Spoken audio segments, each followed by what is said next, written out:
मैंने अभी तक नहीं बनाया एग्ज़ाम, ठीक है? तो मुझसे एग्ज़ाम के बारे में सवाल नहीं पूछेगा। आपको मिल गए, मैंने पुराने एग्ज़ाम्स रखवाए थे, आपने रखवा दिए? ठीक, सही है। सोल्यूशन यार है आपके पास पड़े हैं? चलो ज़बरदस्त। मेरे पास नहीं, एग्ज़ाम्स के सोल्यूशंस वो पढ़े हैं आपने, अपलोड कर दिए हैं? अच्छा, मेरे पास नहीं पड़े हुए एक्चुअली, मैंने सोल्यूशन इस तरह कभी बनाए नहीं।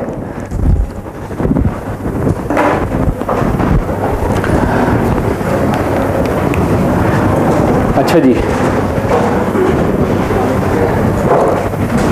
हम मेरे ख्याल वोल्टेज आखिरी चीज़ जो मैंने की थी ना, वो थी about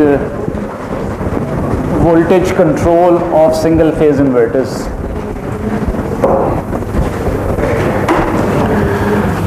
Okay, so we have a single phase VSI और हम इसकी आउटपुट वोल्टेज कंट्रोल की बात कर रहे थे।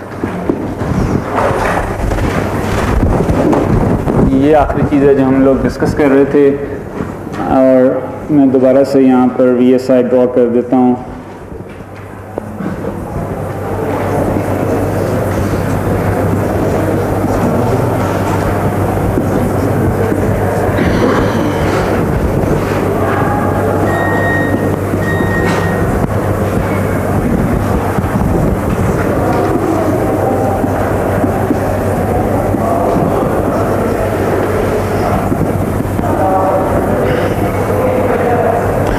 Your load sits here.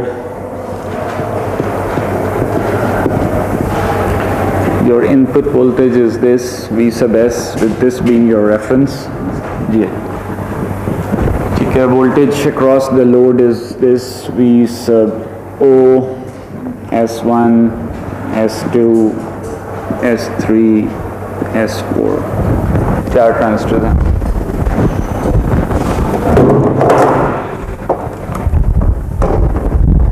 अच्छा,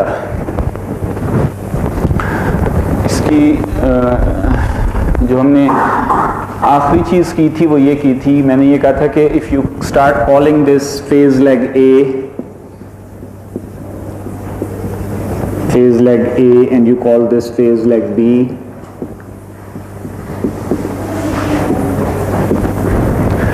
गिवन दीज आप SA और SB डिफाइन कर लेते हैं। आप कहते हो कि ये SA है, SA, और इसी तरह SB है। ये स्विचिंग फंक्शंस हैं जो अगेंस्ट टाइम चल रहे हैं। SB एक सर्टेन ऑफसेट के ऊपर चल रहा है, अगेन करके both SA and SB have 50% duty cycles. SA and SB have 50% duty cycle, duty ratio. ये रिक्वायरमेंट्स थी, ठीक हो गया। इनका आपस का कुछ सर्टेन फेज है जो कुछ भी था। हम लोग जो इस पोर्शन, इस चीज़ को अगर मैं डेल्टा कहूँ, this is the difference, this is the phase delay of SB with respect to A। तो जो मेरी आउटपुट वोल्टेज डेवलप होती है अक्रॉस द लोड, जो V आउट डेवलप होती है। अभी हम पहला सादा केस लेते हैं कि लोड रेजिस्टिव है, ठीक है। So for resistive load, pure resistive load, there is no inductance present in there.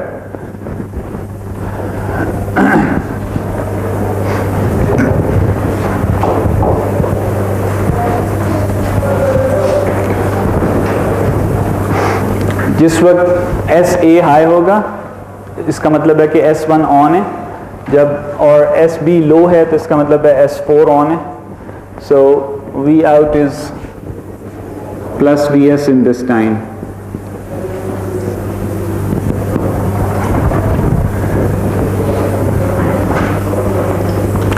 जिस वक्त SB1 है और SA भी 1 है, इसका मतलब ये भी ऑन है, ये भी ऑन है, उस वक्त इसके ऊपर वोल्टेज 0 है. So you go down to 0. आजी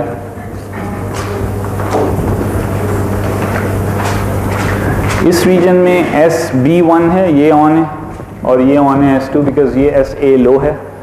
So the output voltage reverses, minus Vs पे चली जाती है.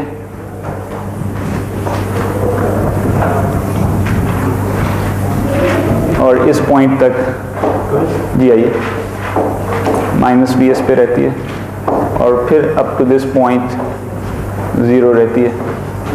इसके बाद फिर ये ऊपर जाती है, यूँ होती है, ऐसे चल रही है. सो ये आपकी आउटपुट वोल्टेज है जो लोड देख रहा है VO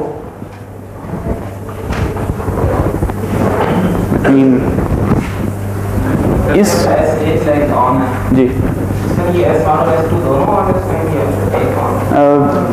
नहीं, ये वोल्टेज सोर्स के ऊपर जुड़ा हुआ है ना, तो ये इकट्ठे तो कभी भी ऑन नहीं हो सकते, ये तो अलाउड ही नहीं है.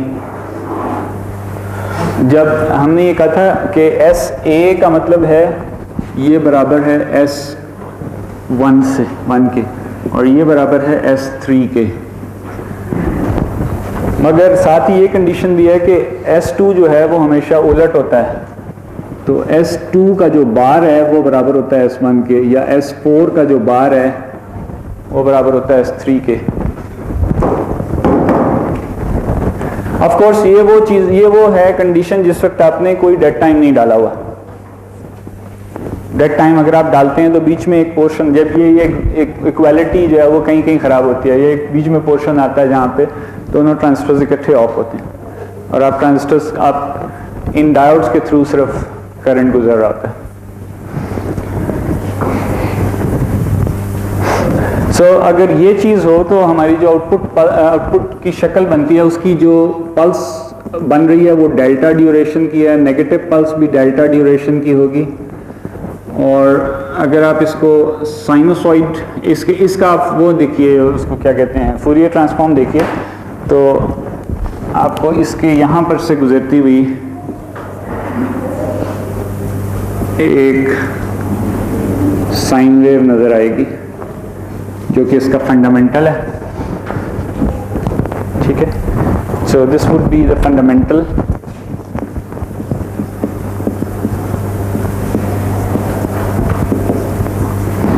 जिसको हम VO,1 से रिप्रेजेंट करेंगे, output voltage first harmonic fundamental.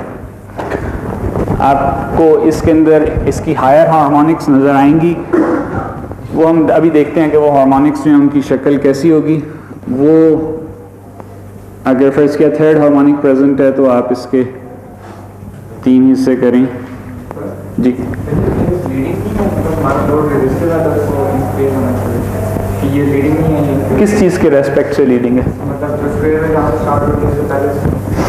ना, आप एक चीज़ थोड़ा सा कंफ्यूज कर रहे हैं. ये जो लीडिंग या लैगिंग होता है, ये किन दो चीज़ों का रिलेशनशिप होता है?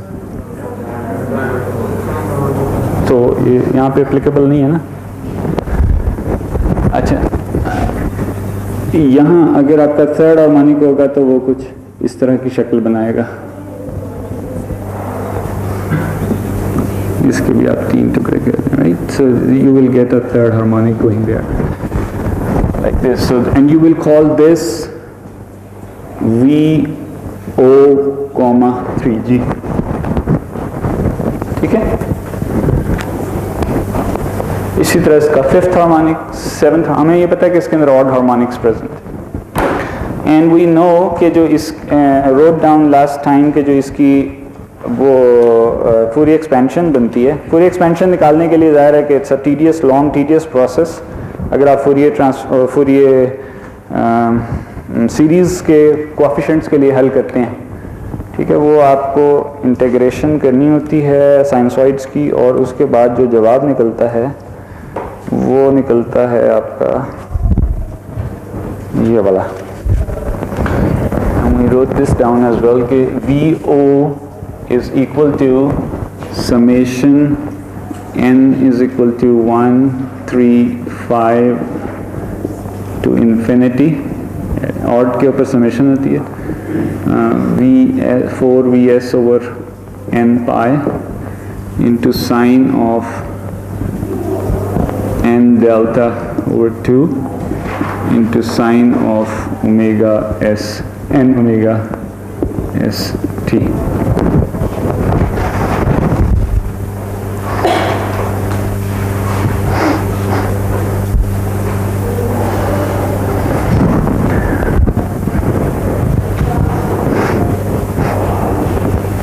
अच्छा, अब ये अगर हम सिर्फ फंडामेंटल को देख रहे हों, दैट मीन्स हम इसको देख रहे हों, तो जो हम डेल्टा को छेड़ेंगे, क्योंकि आपको पता है साइन अगर इस तरफ मेरा डेल्टा चेंज हो रहा हो तो साइन एन डेल्टा ओवर 2 जो है वो कैसे चेंज होगा. जिस वक्त डेल्टा पाई के ऊपर होगा, अब 1 होगा ना, यहाँ पे n की जगह 1 मैं लगा दूंगा क्योंकि ये फर्स्ट फंडामेंटल के साथ मेरा कंसर्न है. तो साइन ऑफ डेल्टा बाई 2 जब ये पाई पे होगा तो ये पाई बाई 2 पे होगा, दैट मीन्स के साइन अपने पीक पे जाएगा. तो वो इस चीज़ को फॉलो कर रहा है, और उसके बाद उससे आगे जाओगे तो ये हो जाएगा.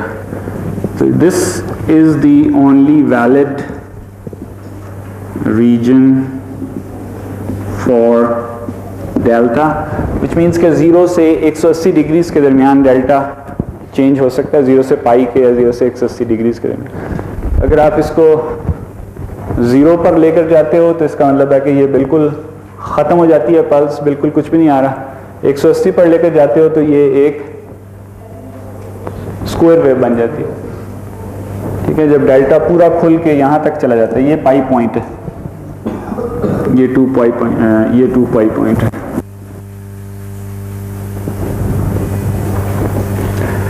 सही है. तो हमारा जो कंसर्न रीजन है वो सिर्फ ये है. इस रीजन में हम लोग इसको छेड़ सकते हैं. So if you have control over your delta, आपकी जो आउटपुट वोल्टेज है वो इस तरफ चेंज हो रही होती है. सही हो गया. अगर आप इसको थोड़ा सा लंबा कर लेते हैं, इसी तस्वीर को मैं थोड़ा सा खींच देता हूँ. Let me do it like this. Suppose करो यहाँ पर पाई है, सो दैट मीन्स कि जो मेरा साइन वेव है ना वो यहाँ तक जा रहा है, ऐसे करके, ऐसे ऐसे. This is my fundamental variation of the fundamental voltage with respect to delta pulse width. ठीक है. अगर आप इसके थर्ड हार्मोनिक को देखिए कि वो किस तरह चेंज हो रहा है. थर्ड हार्मोनिक को आप नोटिस कीजिए कि वो किस तरह चेंज हो रहा है. थर्ड हार्मोनिक के लिए 3 डेल्टा ओवर 2 का साइन है.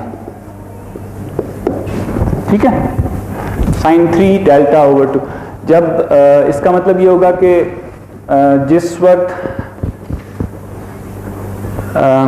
आपका ये कितना होगा, पाई बाई 2. अगर इसको मैं कहता हूँ ये पाई बाई 2 हो, equal 3 delta over 2 is equal to pi by 2 अगर हो, तो डेल्टा जो होगा वो पाई बाई 3 के बराबर होगा. ठीक है, सही है. तो जिस वक्त मेरा डेल्टा पाई बाई 3 होता है, उस वक्त साइन ऑफ 3 डेल्टा बाई 2 कहाँ पहुँचता है, 1 पे. ठीक है, ये पॉइंट 1 है, ये 1 है. ठीक है, एज यू कैन सी ये 1 है, इसलिए कि जब पाई हम रखते थे इसके अंदर तो पाई बाई 2 का साइन 1. So, अब मैं देख रहा हूँ कि पाई बाई 3 के ऊपर इसके मैं 3 बराबर हिस्से कर लूँ तो ये पाई बाई 3 है, इसके ऊपर ऑलरेडी ये 1 पे पहुँचता है ऐसे.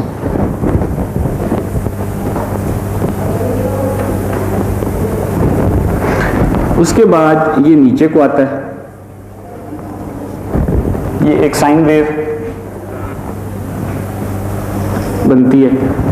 देख रहे हो ना, अगर मैं इसको फर्दर डेल्टा को फर्दर बढ़ाता जाऊँ तो वो देयर विल जब जिस वक्त 3 डेल्टा ओवर 2 जो है वो 2 पाई के बराबर हो जाएगा, उस वक्त इसका साइन जो होगा वो क्या हो जाएगा? साइन 2 पाई कितना होता है? 0 होता है। सो ये चीज़ 0 हो जाएगी। और ये कब होता है? जिस वक्त 4/3 पाई हो जाता है ये डेल्टा। तो when you are at delta 4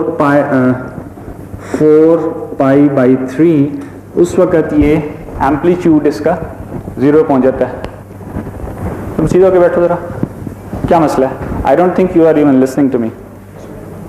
सुन रहे हो? अच्छा बताओ मैंने क्या बताया? खड़े हो। ये क्या बना रहा हूँ मैं? ये वी आउट बनाया।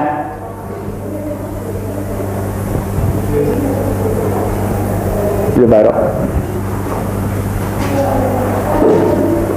वहाँ कोने में जाके खड़े हो। जब तुम्हें समझ आ जाएगी कि ये मैंने क्या बनाया, फिर बैठ जाना। कल तो परसों तुम्हारा इम्तहान है, तुम्हें इंटरेस्ट नहीं है, सुबह सवेरे क्लास में आ गए हो, खैरियत है? क्यों आए हो? तो फिर पढ़ लो ना। पढ़ोगे? पक्की बात है? चलो बैठो। ये वी आउट नहीं बनाया मैंने, ये मैंने बताया है कि ये जो चीज है, this is the amplitude of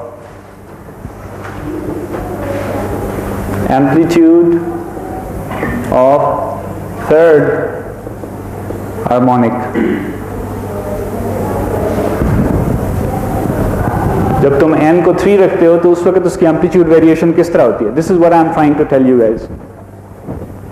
okay, एक चीज और इसमें याद रखो कि ये एक फैक्टर बाहर मौजूद था। ये जो टोटल चीज है ना, यहां से लेकर यहां तक, ये एम्पलीट्यूड डिटरमिन कर रही है। नजर आ रहा है ना? ये sine N S omega T जो है, ये एक्चुअल टाइम का फंक्शन है जो कि साइनोसॉइड जनरेट कर रहा है, लेकिन ये पार्ट एम्पलीट्यूड जनरेट कर रहा है। Somebody had a question there? ये भी एक फिक्स ये भी एक फिक्स नंबर है और ये भी एक फिक्स नंबर है, ठीक है? ये फिक्स नंबर हमें पता है कि इन दोनों के दरमियान, फंडामेंटल और थर्ड हार्मोनिक के दरमियान, इस पहले नंबर का रिलेशनशिप क्या होता है? 1/n का। ये 1/n है ना? whatever is this is a constant always। 4vs/pi पे तो कोई चीज, इसमें कोई भी चीज वेरी नहीं होती। n जो है वो 1/, इसके अंदर डिनोमिनेटर में नजर आ रहा है, दैट मीन्स कि जो थर्ड हार्मोनिक है उसका एम्पलीट्यूड 1/3 है। तो इसका मतलब यह है कि मैं अगर यहाँ पे बनाना चाहूँ इसका असल वाला एम्पलीट्यूड, तो वो यहाँ पर आएगा ऐसे करके। ये मेरा असल में थर्ड हार्मोनिक एग्जिस्ट करेगा। समझ में आ रही है ये बात? ठीक है, n को मैंने 3 रख दिया है इस इक्वेशन के अंदर, मैंने n को रख दिया 3। क्या चीज? मुझे ये बताओ, ये चीज समझ आइए?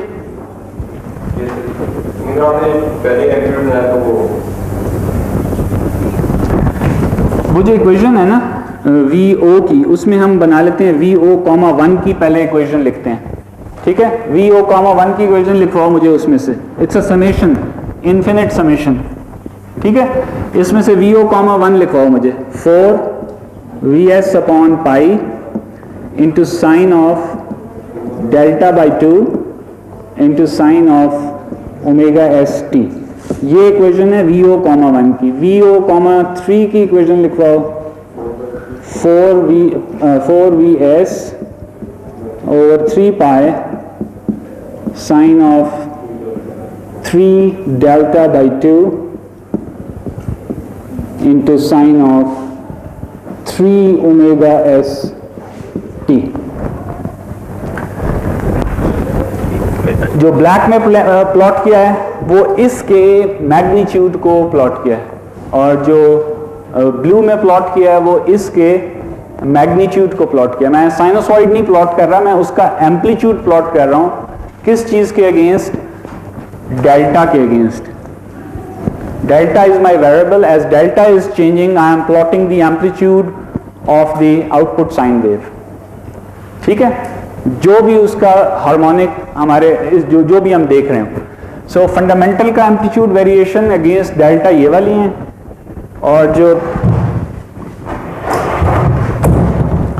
फंडामेंटल की वेरिएशन अगेंस्ट डेल्टा जो है वो ब्लैक में इंडिकेटेड है, और जो ब्लू में है वो है आपकी थर्ड हार्मोनिक की. अच्छा, अभी ये वैसे थर्ड हार्मोनिक यहाँ पे जाके पिक करेगी ना, ऐसे ऐसे करके. थर्ड हार्मोनिक जो है वो इससे आगे क्या करेगी बाय द वे, इस पॉइंट से 4π/3 से आगे क्या कर रही होगी? नेगेटिव चली जाएगी. क्या चीज नेगेटिव? जब आपका ये चीज नेगेटिव चली जाती है, so this is equivalent to saying कि आपका जो साइन है वो नेगेटिव एक्सकर्शन में जा रहा है. बट उसका एम्पलीट्यूड जब हम बात करते हैं, amplitude is a modulus of this thing. ठीक है ना? तो अगर आप इसको एम्पलीट्यूड प्लॉट करना चाहो ना, तो ये यूं करके प्लॉट करते हैं. ये चीज ऊपर कोई हम प्लॉट करते हैं, because we are only concern about कि पीक टू पीक एम्पलीट्यूड उसका क्या है, या जीरो टू पीक एम्पलीट्यूड उसका क्या है. So this is how you will draw the magnitude of third harmonic from 0 to π.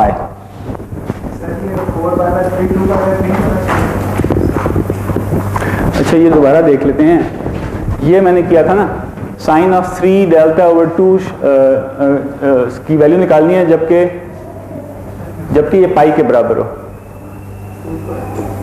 नहीं 2π के बराबर हो. हाँ, तो जब ये 2π के बराबर होता है तो ये 4π/3 निकलता है ना. 2π/3. हाँ, तुम सही कह रहे हो. This should be equal to pi. This should be equal to pi because at pi at 180 degrees वो 0 को टच करता है. You are right. So उस सूरत में ये 2π/3 होता है, which is correct. सही है.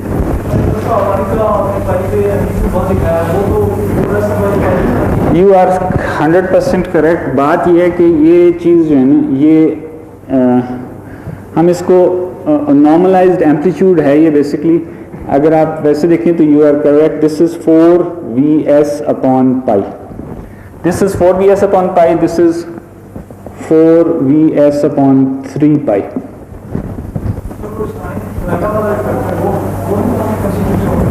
साइन ओमेगा st वाला वो तो साइनोसॉइड है ना, जिसके एम्पलीट्यूड की आप बात कर रहे हैं. ये तो टाइम में फंक्शन है. ये तो असल साइनोसॉइड है. ये उसका सिर्फ एम्पलीट्यूड बता रहा है आपको, जो मल्टीप्लायर है बाहर बैठा. ठीक है.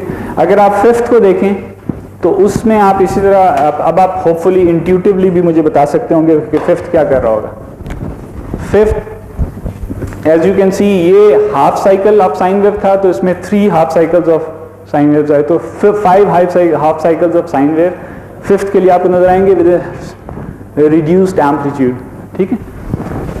तो उस सूरत में मैं पाई के 5 हिस्से कर लूंगा, और सो आई विल हैव π/5, फिर 2π/5, फिर इसी तरह समवेयर कुछ. ठीक है. फिर उसके बाद 3π/5, और फिर उसके बाद यहाँ पर कहीं पे 4π/5, और ये पाई. इन 5 जगहों के ऊपर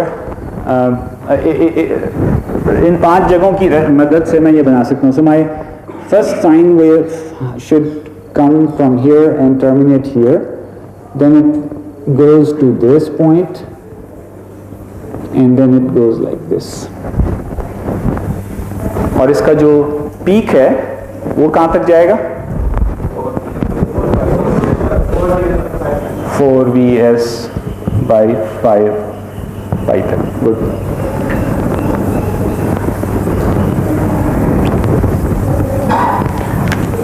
अच्छा, अब अगर मैं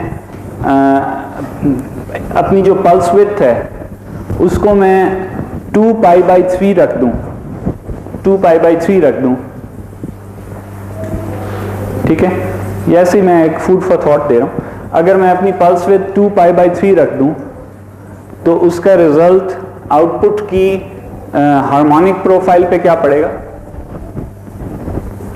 हार्मोनिक प्रोफाइल का मतलब पता है ना कि हार्मोनिक, अगर मैं उसको प्लॉट कर रहा हूँ, हार्मोनिक्स को प्लॉट कर रहा हूँ, which means कि मेरे पास इस तरफ फ्रीक्वेंसी चल रही है, इधर मेरे आउटपुट वोल्टेज है और मेरा फंडामेंटल यहाँ पर खड़ा है। ओके, इसका मैग्नीट्यूड मुझे मालूम है, वो 4Vs upon pi into sine of delta by 2 के एम्पलीट्यूड के ऊपर ये एक फंडामेंटल का डंडा खड़ा है। ठीक है, क्या चक्कर है इसको गर्दन में प्रॉब्लम है, इसकी गर्दन हिलती नहीं है। नहीं, इस तरह करके दिखा, नहीं हाथ हटा नजर आ, मुझे ज़रा गौर से नजर आया, और जोर से हिला। हाँ हिला दे यार, कोई नहीं, तेरी अनाग पे कोई बुरा असर नहीं पड़ेगा, हिला दे इसको। अच्छा, आपकी जो ये इसकी फ्रीक्वेंसी ओमेगा एस है या एफ एस है, ठीक है, ये आपकी फंडामेंटल फ्रीक्वेंसी है। इससे 3 टाइम्स के ऊपर आप जाइए, यहां पे 3 ओमेगा एस के ऊपर अगर मेरा delta, if my delta was 2 pi by 3, उस सूरत में यहां पर कोई हार्मोनिक कांटेक्ट होगा या नहीं होगा? नहीं होगा। ठीक है, तो जब मैं अपनी पल्स को फ्रॉम 180 डिग्रीज रिड्यूस कर रहा हूं तो आप देखते हैं कि 2 चीजें हो रही हैं। ये इस तरफ जब आप यहां पर थे, हाँ इस पॉइंट पे थे ना, ये 180 डिग्रीज पे थे आप, डेल्टा इक्वल्स 180 डिग्रीज के, यहां से आपने इसको रिड्यूस करना शुरू किया ऐसे करके। 2 चीजें हो रही हैं, 2 तो नहीं, बहुत सारी चीजें हो रही हैं, बट यू सी कि आपका फंडामेंटल का मैग्नीट्यूड तो कम हो रहा है, ये फंडामेंटल का मैग्नीट्यूड है, ये रिड्यूस हो रहा है as it is going down, लेकिन उससे ज्यादा स्पीड के ऊपर थर्ड हार्मोनिक का एम्पलीट्यूड कम हो रहा है। जब आपने अपनी पल्स विड्थ को इतना कम किया था, यहां पर लाए थे, ये जगह थी 4 पाई बाई 5, 4 पाई बाई 5 पे लाए थे, उस वक्त 5th हार्मोनिक गायब हो गई थी। आपने मजीद कम किया तो 5th हार्मोनिक दोबारा आ गई, देखते हो ये दोबारा खड़ी हो गई, लेकिन जो 3rd हार्मोनिक थी वो कम हुए जा रही है।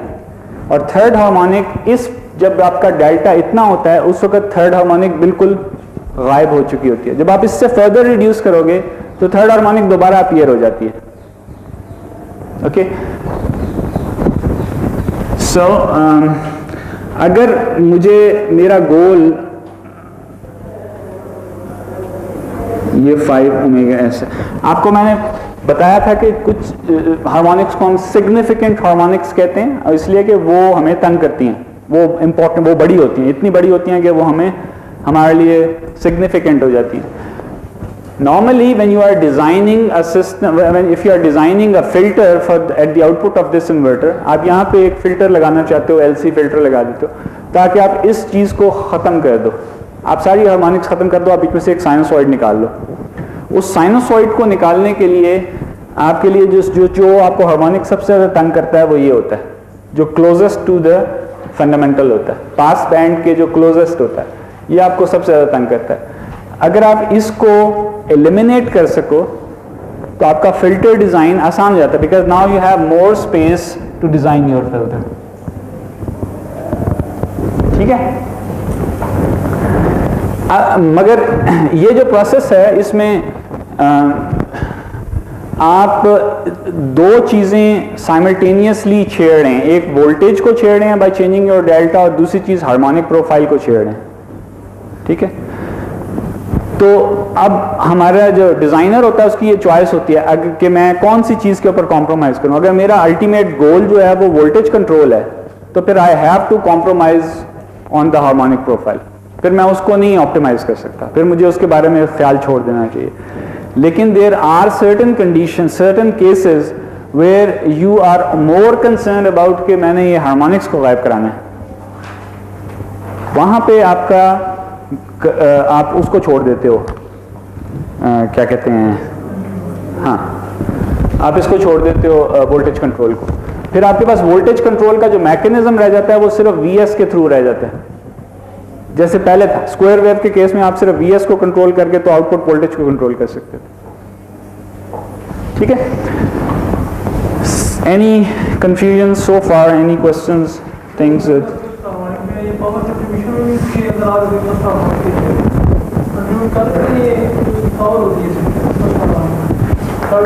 थर्ड हार्मोनिक्स कभी दूसरी हार्मोनिक फ्रीक्वेंसी के ऊपर पावर के साथ कोई कंट्रीब्यूशन नहीं होती है। जो ये मैंने आपको वो जो पिछली दफ़ा वो आपको वोल्टेज सोर्सेस सीरीज में लगा के बताया था ना, और मैंने आपको कहा था कि ये उस वक्त काम करता है जब सिस्टम लीनियर हो। याद है वो लीनियरिटी की इक्वेशन मैंने लिखी थी?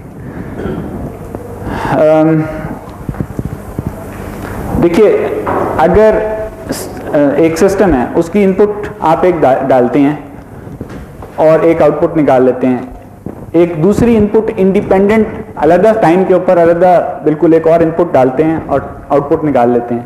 अब दोनों इनपुट्स को मिक्स करके आप डालते हैं और आउटपुट निकाल लेते हैं। लिनियरिटी आपको ये बताती है कि अगर आपको दोनों इनपुट्स की वजह से आउटपुट का पता था, तो आप सिंपली इन दोनों की, अगर आप दोनों इकट्ठी दे रहे हैं तो आउटपुट दोनों इकट्ठे का रिजल्ट होगा, जमा कर दीजिए, दोनों आउटपुट्स को जमा कर दीजिए, ये लिनियरिटी होती है।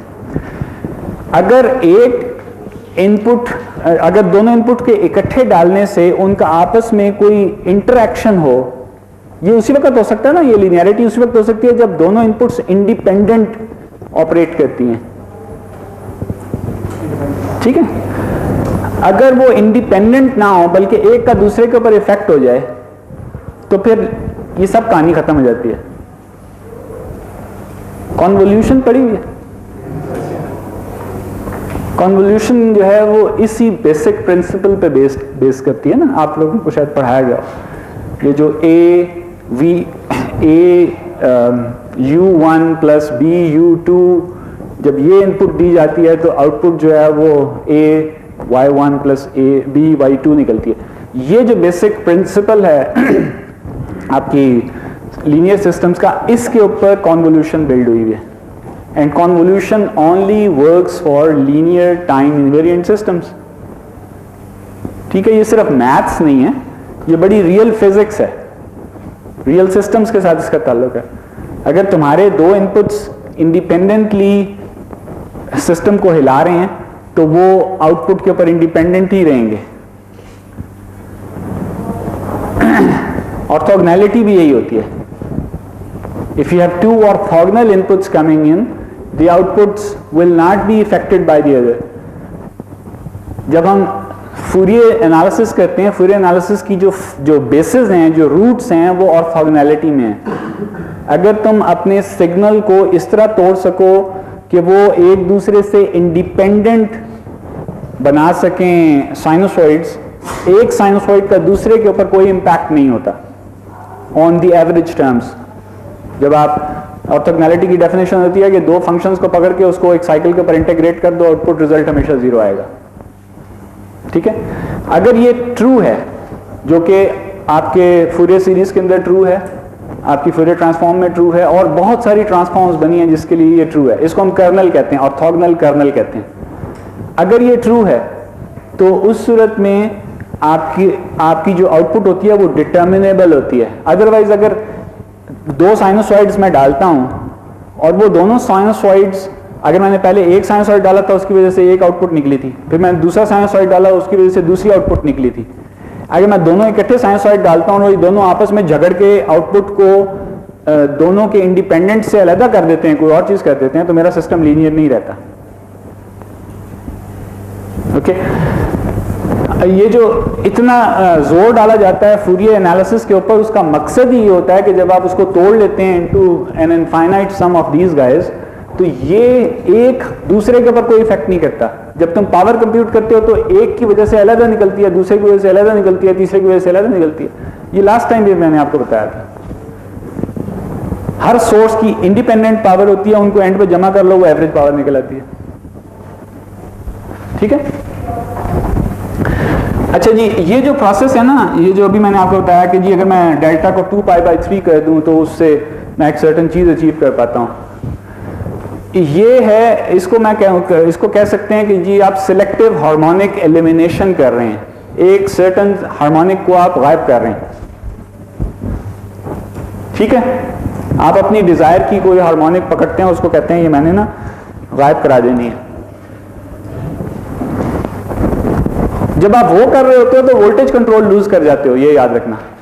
वोल्टेज कंट्रोल अगर आप चाहोगे तो फिर आप ये हार्मोनिक्स को भूल जाओ, हार्मोनिक आपके कंट्रोल में नहीं रहेगी, because you have only one variable to control the delta thing. Okay, any question?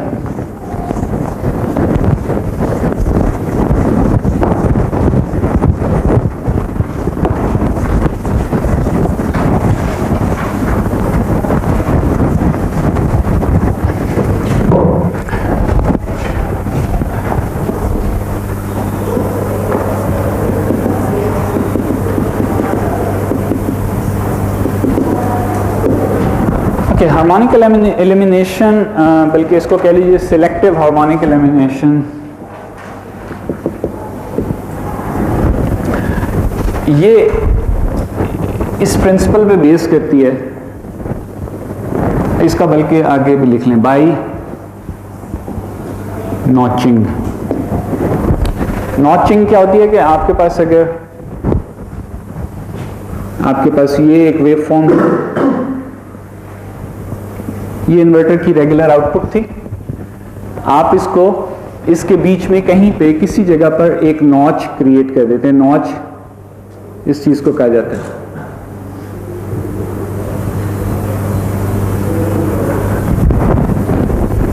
ठीक है, this is called a notch, this is called a notch. Normally ये यहां से यहां तक जाना था, लेकिन आपने बीच में इसको थोड़ी सी देर के लिए जीरो किया और फिर वापस ले आए। ठीक है, सपोज कीजिए कि आपके पास एक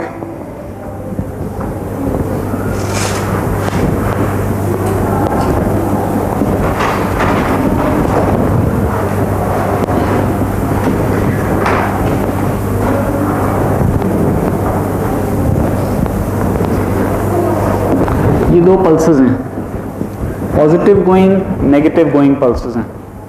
ठीक है, ये पल्स जो है ये सेंटर्ड है around alpha k and it has a width of delta k. So this pulse would also be delta k wide and from this point it will be centred at alpha k. ठीक है,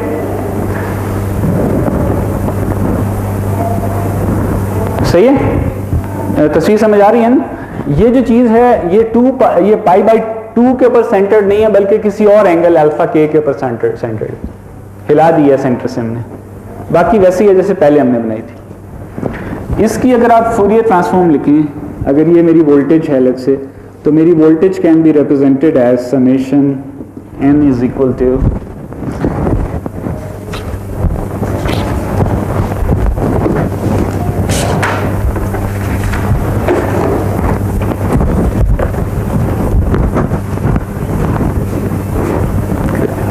n is equal to 1, 3, 5, again odd harmonics. This is 4 Vs upon n pi जैसे पहले था, sin of n alpha k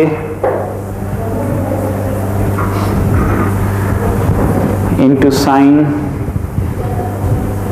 of n delta k over 2 into sine of n omega st। अगर ये switching frequency इसकी omega S है, जितनी speed पे ये रिपीट कर रहा है, मतलब यहाँ से लेके यहाँ तक आपका t टाइम है, तो 2 pi upon t omega S के बराबर। सो दिस इज योर एम्पलीट्यूड।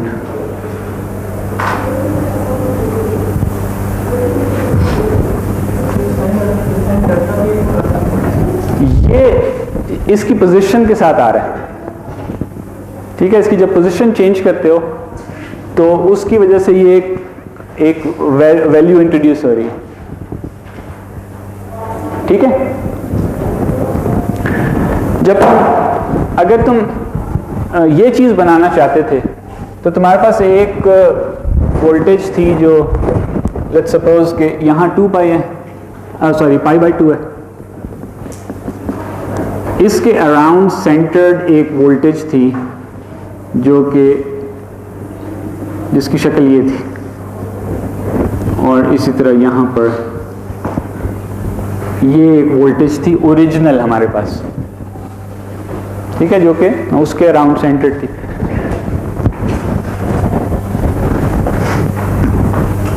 जिसके केस में ये अल्फा के जो है ये π/2 था, ठीक है। अगर ये सिचुएशन थी और मैं इस जगह पे नॉच क्रिएट कर देता हूं तो मैं इफेक्टिवली इस वोल्टेज में से इस वोल्टेज को सबट्रैक्ट कर रहा हूं, ठीक है। तो अगर मैं वो सबट्रैक्शन करता हूं तो इफेक्टिवली मैं ये जो चीज़ है ना एम्पलीट्यूड में से ये जो चीज़ है इसके एम्पलीट्यूड में से ये चीज़ सबट्रैक्ट कर रहा होता हूं, ठीक है। तो अगर हम इस विड्थ को एज बिफोर, इसको मैं डेल्टा ही कह रहा हूं, ये पल्स जो है ये डेल्टा के ड्यूरेशन की मैं बीच में से सबट्रैक्ट करने जा रहा हूं, तो जो हमारी आउटपुट बनती है ना उसका जो एम्पलीट्यूड बचता है VO at the nth harmonic वो बनता है 4, एक्चुअली ये कॉमन है चीज़ 4Vs अपॉन n पाई, ये कॉमन आ जाती है। उसके बाद इसका जो था उसमें सिर्फ ये फैक्टर मौजूद था which was sine of n delta over 2, ये फैक्टर हमें पता है पुरानी इक्वेशन से आ जाता है, इसमें से सब्ट्रैक्ट होता है ये पूरी चीज़ साइन ऑफ n अल्फा के minus into sine of n delta के ओवर 2।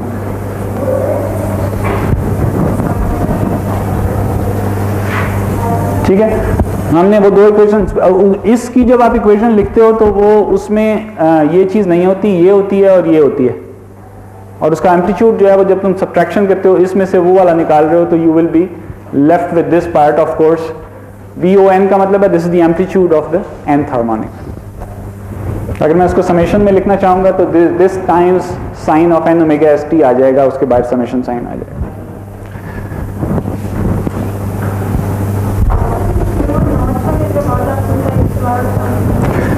ये नॉच है, ठीक है, और ये नॉच इंट्रोड्यूस करने के लिए हम कर ये रहे हैं कि हमारी जो बेसिक एक फंडामेंटल जो हमने पहले बनाई थी अभी थोड़ी देर पहले, जो डेल्टा विड्थ की एक पल्स थी सेंटर्ड अराउंड π/2, उसके अंदर से हम ये वाली पल्स को माइनस करवा रहे हैं तो वो नॉच क्रिएट हो जाती है, वो ये तस्वीर बन जाती है। अब हमने इसका फूरियर एनालिसिस अलग कर लिया, इसका फूरियर हमें पहले भी पता था, हमने उस फूरियर के हर कंपोनेंट के एम्पलीट्यूड में से इसका एम्पलीट्यूड माइनस कर दिया और ये हमने रिलेशनशिप लिख दी, ठीक है। अब अगर मुझे फर्ज करो कि थर्ड हार्मोनिक को जीरो कराना है, थर्ड हार्मोनिक को गायब कराना है, ठीक है, मेरे पास आपके अब देखिए कि क्या क्या वेरिएबल्स आ गए हैं। मेरे पास एक ये चीज कंट्रोल में है, एक ये चीज कंट्रोल में है और एक ये चीज कंट्रोल में है। तीन चीजें चल रही हैं यहाँ पे, एक अल्फा चल रहा है, alpha is the position of this pulse width, delta k is the duration of that notch, the width of the notch, और delta is the width of the total bigger pulse. ये तीन चीजें मेरे हाथ में है, ठीक है। अगर मैंने थर्ड हार्मोनिक को जीरो कराना है तो मैं क्या करूंगा, मैं कहूंगा कि VO3 जो है वो जीरो होना चाहिए। VO3 जीरो होने के लिए इस एम्पलीट्यूड को जीरो होना चाहिए, इसका मतलब है कि यहां पे इक्वालिटी साइन आना चाहिए, सिंपल, ठीक है। यहां पे 3 लगा दो और दोनों को इक्वेट कर दो, सो ये तो गायब हो जाएगा, तो you will have sine of 3 delta by 2 should equal sine of 3 alpha के इंटू साइन ऑफ 3 डेल्टा के ओवर 2।